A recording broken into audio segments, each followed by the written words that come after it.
ভগবদ্গীতার একাদশ অধ্যায়ে ভগবানকে প্রপিতামহ বলা হয়েছে, কারণ তিনি পিতামহ ব্রহ্মারও পিতা।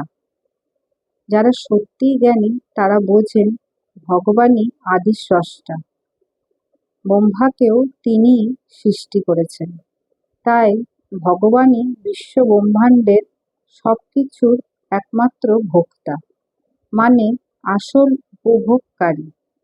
আমরা ভ্রমণ করি, যজ্ঞ করি, সৎকর্ম করি, কিন্তু এর প্রকৃত ফল ভগবানই উপভোগ করেন। তবে তিনি বস্তু ভোগ করেন না, তিনি গ্রহণ করেন আমাদের ভক্তি, আন্তরিকতা আর শ্রদ্ধা। আর আমরা পাই তার করুণায় কিছু আশীর্বাদ।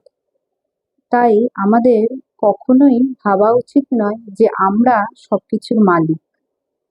আসল মালিক হলেন তিনি, যিনি সবকিছু সৃষ্টি করেছেন।